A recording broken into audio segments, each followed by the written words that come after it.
we're going to talk a little bit about my approach to some of the arranging on the Andy Timmons Band Play Sgt. Pepper CD.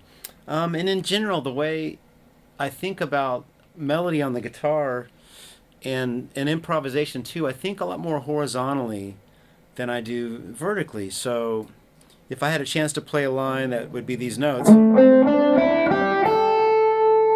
instead of staying in that position, I would usually want to hear something that would be a bit more lyrical. That way I'm sliding a lot on one string instead of, which is fine, but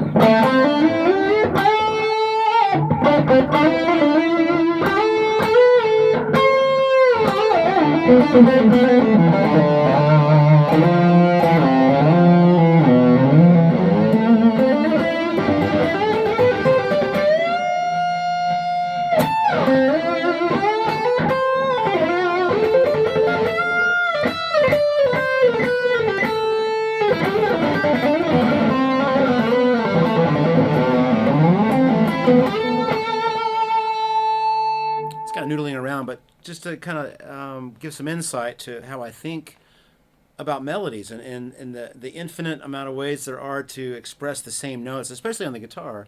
On a piano, you've got one middle C, but here you have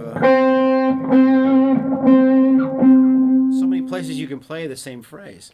So I experiment a lot around quite a bit when I'm working on melodies to see what string and what spot on the neck it will give just the type of inflection emotion that I'm trying to get out of the phrase. So like with a little help from my friends on my arrangement of the Sgt. Pepper record,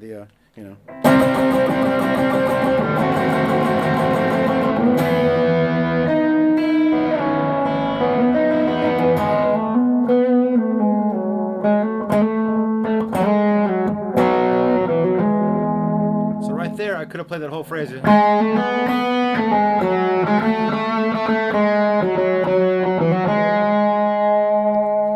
thought it might be a little nicer to, so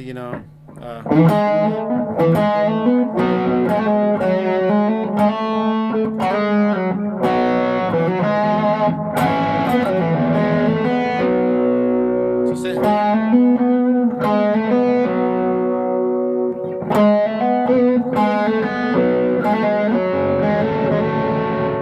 so occasionally supporting with other chord tones. With distortion, you can't get away with too many other voices, so I would largely support my melodies with either single notes or sometimes fifths. So here it is. There's the fifth of the B chord.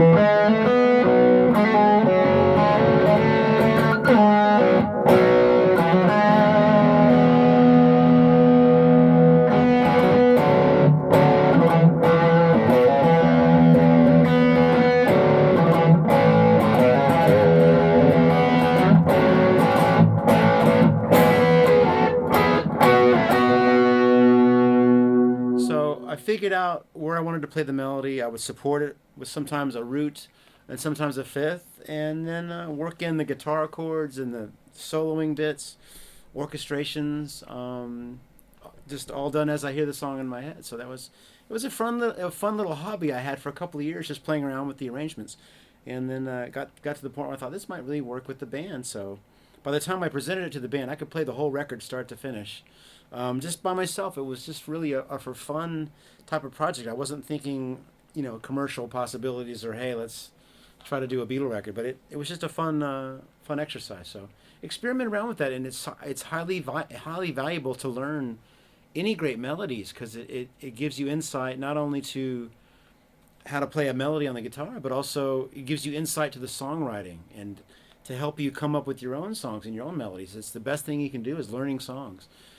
Obviously chords and melody. So I encourage you to go down that path, and maybe you can do an arrangement of one of your favorite records, whatever it might be. So have fun with that, and I hope this simple lesson is enlightening in some way and that you enjoy the record, and good luck with your playing. There you go. Yeah.